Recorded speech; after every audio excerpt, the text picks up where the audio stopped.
Keputusan kesimpulan A. Perkembangan dan evaluasi pelaksanaan seleksi P3K. 1. Komisi 10 DPR RI mendesak Kemendikbudristek menjamin 293.860 guru P3K yang lulus seleksi P3K tahap 1 dan 2 mendapatkan NIP dan SK P3K atau segera mendapatkan, ya bisa segera mendapatkan. 2. Komisi 10 DPR RI mendesak Kemendikbudristek RI memastikan 193.954 guru lulus passing grade mendapatkan formasi dan SKP 3K tanpa tes. Kembali maksudnya gitu ya. Agar bisa segera mendapatkan gaji dan tunjangan berdasarkan ketentuan peraturan perundang-undangan. Atau saya bacakan dulu, nanti kalau ada respon saya minta nanti Mas Menteri merespon.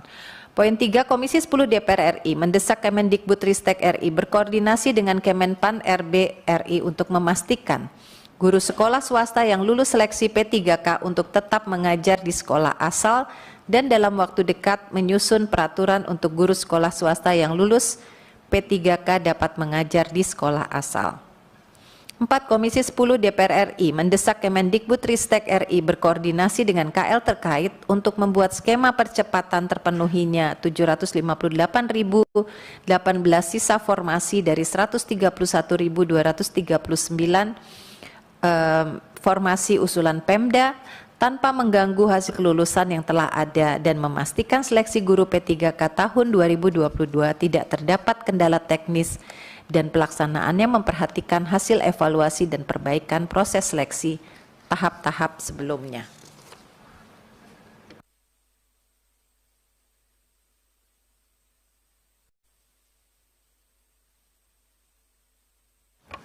Mungkin kita tunggu respon dulu atau kita bacakan berikutnya. Mungkin direspon dulu saja. Ya Bu, mungkin dari kami yang masalah itu adalah menjamin 293 guru yang lulus seleksi. Kita tidak jadi bisa untuk mengusahakan bisa, tapi kan nggak bisa menjamin. Mendorong bisa, ya itu bukan untuk. Ya karena ini menjamin. Tergantung kepada pihak KL lain. Iya, dan Pemda. Ya tim sel ya, apa pansel. Mendorong Bu, mungkin. Mendorong atau mengupayakan. Izin Bu, proses seleksi P3K ini kan panitia seleksi beberapa kementerian. Jadi memang ada peran dari Kementerian Kemendikbudristek untuk menguatkan dan membuat ini menjadi SK. Jadi kan tidak terpisah. Pak Iwan dan teman-teman ini kan bertemu berkala rapat terus. Nah sekarang masalahnya adalah masalah yang sudah lulus SK-nya nggak turun-turun. Masalahnya tidak di Kemendikbud, tetapi Kemendikbud ini menjadi bagian dari sebuah panitia seleksi dalam satu kesatuan. Pasti kalau Kemendikbud itu berbicara, kalau sudah ada datanya ya pasti SK-nya segera turun. Masalahnya adalah keterlambatan itu ada di kementerian lain. Nah kementerian lain ini mungkin perlu desakan, atau kalau perlu ya mohon maaf diancam gitu. Nanti kalau guru-guru saya nggak segera dikasih SK, saya suruh geruduk. Iya. RB. Makanya lebih tepat mendorong Bu. Jadi kalau mau menjamin mungkin Pansonas, tapi kalau Kemendikbudristek untuk mendorong guru P3K lulus. Itu aja, cuman katanya aja nggak tepat. Nah itu bukan hak kita untuk menjamin. Kan mereka butuh jaminan, Mas Menteri. Mengerti? Pemerintah bisa didesak untuk menjamin, tapi Kemendikbudristek adalah bagian daripada tim itu. Ya. Arahnya udah sama kok Bu. Ya arahnya sudah sama gitu ya, karena semuanya lulus. Jadi walaupun di situ mendorong gitu ya, tapi kita berharap berkoordinasi dengan Pansel untuk menjamin. Jadi kalau begini kan bukan Kemendikbud, Kemendikbud yang menjamin, tetapi minta pemerintah Jadi kata menjaminnya penting. Aktif sebelum berkoordinasi. Terima kasih pimpinan.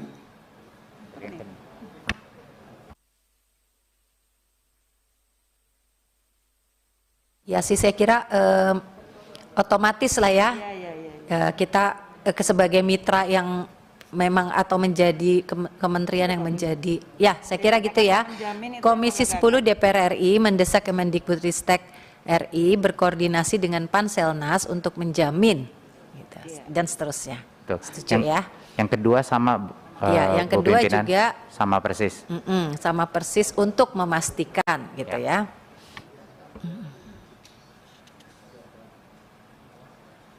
Oke, nah yang ketiga ada berkoordinasi dengan Kemenpan RB, udah setuju ya? Baik, saya lanjutkan dengan poin B. Tes ulang. Tanpa tes ulang. Harga udah dites. Tanpa tes ulang. Iya Pak Iwan ya, kemarin. Ya Pak Iwan izin tanpa tes ulang ya. Yang Kan sudah dites. passing grade, ya. Iya. Kalau disebut tanpa tes, wong mereka udah dites, nanti mereka protes. Ya, Mereka kritis-kritis nih di Instagram kita. Ngeri. Iya. baik. Jadi Tanpa Komisi ulang ya. 10 DPR RI mendesak Kemendikbudristek RI berkoordinasi dengan Panselnas untuk memastikan 193.954 guru lulus passing grade mendapatkan formasi dan SKP 3K tanpa tes ulang agar segera mendapatkan gaji dan tunjangan berdasarkan ketentuan peraturan perundang-undangan. Oke. Cukup. Untuk yang 3 dan 4 sudah oke, Mas?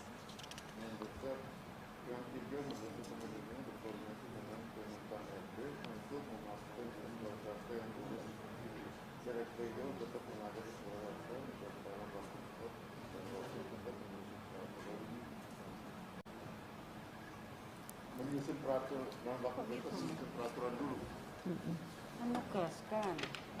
Tadi aku bilang begitu kan. Bu Ketua, Ya. saya usul untuk memastikan guru sekolah swasta yang lulus seleksi 3K untuk menyusun peraturan itu lebih dulu.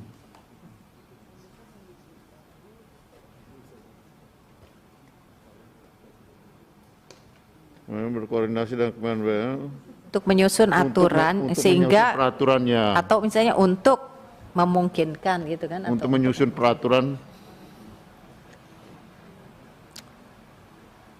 peraturan dulu untuk memastikan, baru kemudian memastikan itu. untuk agar menyusun peraturan terkait guru sekolah swasta yang lulus P3K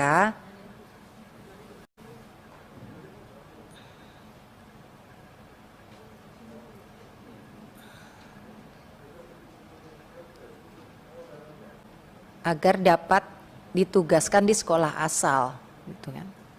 Izin Bu Etifa. Izin. Jadi kemarin kita mendapatkan informasi dari teman-teman di Kemenak bahwa boleh ada penugasan ya, PNS di sekolah atau madrasah yang untuk menerima penempatan guru PNS dari pemerintah. Itu ada di SKB Peraturan Bersama 3 Menteri tahun 2014. Nah, ini mungkin menjadi ruang bagi kita untuk bisa menggunakan supaya sekolah-sekolah itu swasta itu mendapatkan limpahan P3K. Jadi gurunya akan tetap di situ. Menurut saya gini Bu, Komisi 10 DPR RI mendesak Kemendikbudristek RI berkoordinasi dengan Kemenpan RB untuk menyusun peraturan agar guru sekolah swasta yang lulus P3K dapat ditugaskan di sekolah asal. Itu aja titik. Iya, iya. Untuk menyusun, bukan menyusun ya. Boleh berarti. saya tambahkan karena mungkin nggak Ya, konstruktif silakan, Mas. kalau debat di sini, tapi ditambahkan di sekolah asal, asal tidak bertentangan dengan undang-undang. Ya, sesuai peraturan yang berlaku. Ya, asal kita masukin ke situ aja nanti ketahuan kalau ternyata tidak bisa berdasarkan undang-undang, artinya tidak bisa dilakukan. Itu saja dari saya, Bu. Makasih. Baik. Komisi 10 DPR RI mendesak Kemendikbudristek RI berkoordinasi dengan Kemenpar RB RI untuk membentuk peraturan agar guru sekolah swasta yang lulus P3K dapat, nggak pakai untuk lagi, ditugaskan di sekolah asal Untuknya hilang, Pak. Nah, itu. sesuai peraturan perundang-undangan yang berlaku. Pak Menteri, Perundang-undangan yang izin berlaku. Tunggu. izin Bu Ketua.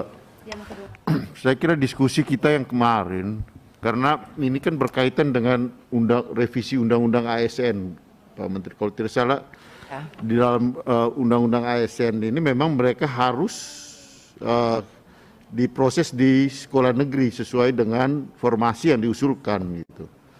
Sehingga selama Undang-Undang ASN ini belum direvisi, belum disahkan, ini akan mentok terus gitu situasi ini.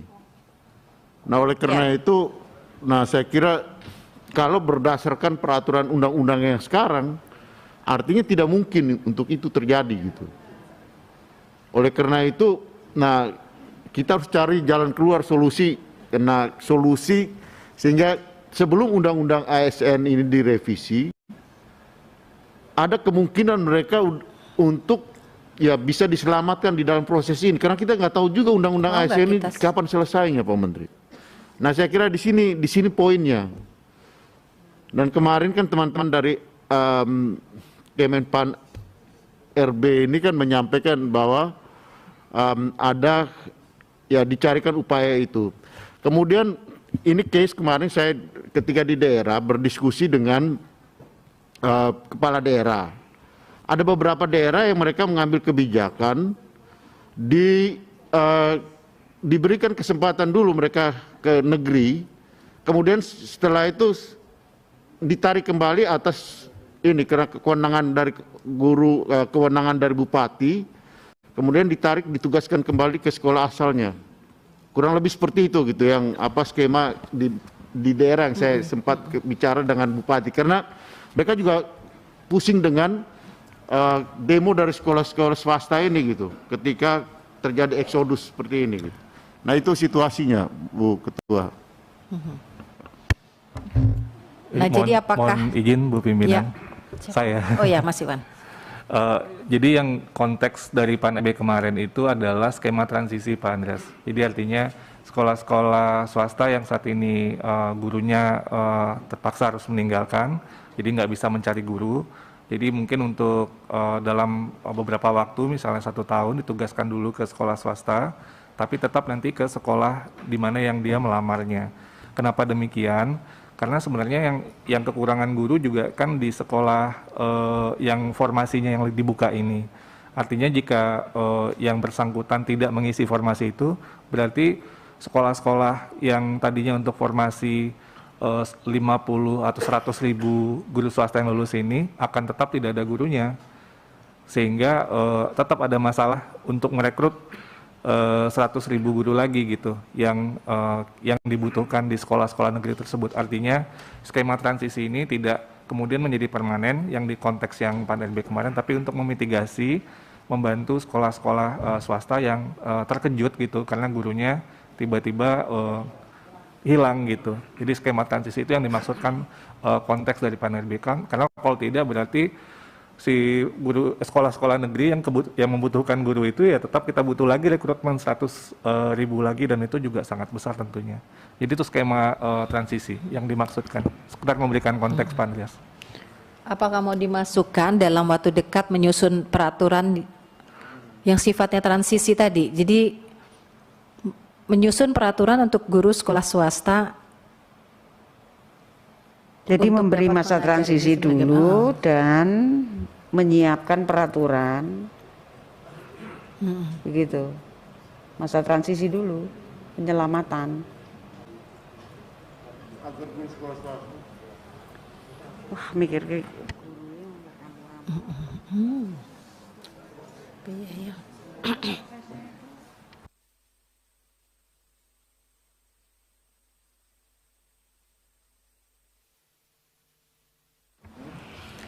ini nasibnya bisa kayak kita kemarin nih, Pak Iwan. Buka puasa di sini seadanya. Teman-teman tadi Mas Menteri udah pesen dari awal karena akan ada buka puasa dengan menteri-menteri lain sore ini. Jadi kalau misalnya sekarang kesimpulan kita lanjut aja Ju. Ya, jadi tidak apa-apa mungkin kalau Mas gimana? Yuk. Komisi 10 DPR RI mendesak Kemendikbudristek berkoordinasi untuk membentuk peraturan yang memberikan masa transisi bagi guru sekolah swasta yang lulus P3K untuk bisa ditugaskan di sekolah asal. Ya, itu bagus. Yang kedua. Dan selanjutnya membentuk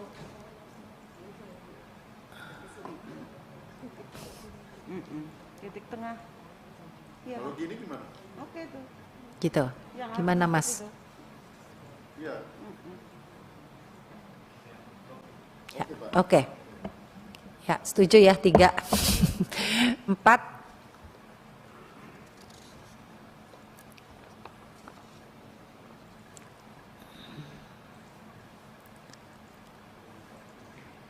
Skema percepatan untuk memenuhi sisa formasi. Udah oke. Ya, baik. Ya. B. Bu Evaluasi Etiva, pelaksanaan sebelum ke assessment. yang lain, yang guru P3K ini masih menyisakan satu masalah, yaitu adalah guru honorer yang tidak lolos seleksi, tetapi tidak bisa ikut lagi karena mungkin ikut terus gitu. Bukan, tidak bisa jadi P3K, belum jadi P3K, tapi dia tetap mengajar. Nah, kalau ada upgrading dan upskilling, tentu dia harus tetap mendapatkan Prioritas. hak untuk ikut. Nah, itu yang kemarin menjadi Ya. perhatian Jadi tambahan. nanti mungkin itu catatan di Ya. dalam panja ya. Ya. Nanti mungkin kita akan membahas atau mengupas dengan lebih dalam berbagai isu terkait dengan berbagai guru honorer yang ada ya. Tapi mungkin kita tidak bahas sekarang ya. Tapi ini menjadi catatan kita bersama. Baik, kita lanjutkan kepada poin B, evaluasi pelaksanaan asesmen nasional atau Merdeka Belajar episode 1. Komisi 10 DPR RI mendorong Kemendikbudristek RI untuk menyerahkan dokumen hasil asesmen kompetensi minimum sebagai bahan rujukan untuk pembahasan kebijakan pendidikan selanjutnya, mengingat hasil asesmen menyimpulkan adanya korelasi positif antara indeks karakter dengan kemampuan literasi dan numerasi. 2. Komisi 10 DPR RI mendorong Kemendikbudristek RI agar hasil asesmen kompetensi minimum atau AKM digunakan sebagai bahan pertimbangan dalam kebijakan kurikulum. 3. Komisi 10 DPR RI mendorong adanya skema pelatihan keterampilan manajemen kelas dan aktivitas kognitif bagi pendidik ke dalam program pengembangan keprofesian berkelanjutan atau PKB.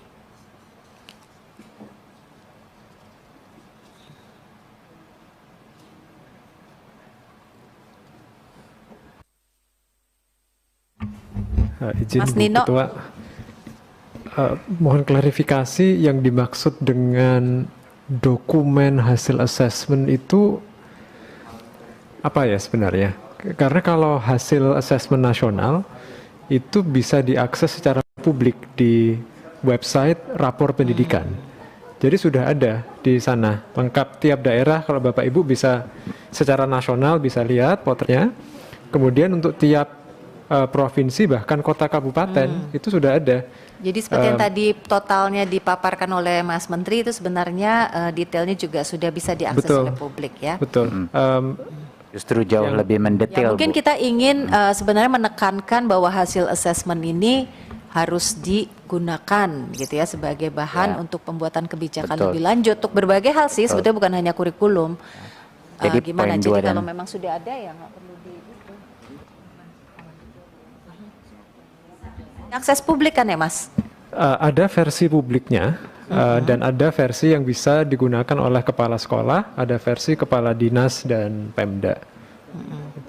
Jadi, Baik, jadi bagaimana caranya agar kita di Komisi 10 bisa mendapatkan mungkin hasil yang lebih komprehensif yang mungkin sebagian tadi sudah dipaparkan. Ya, untuk tiap daerahnya ada di website versi publiknya itu, Bu Ketua.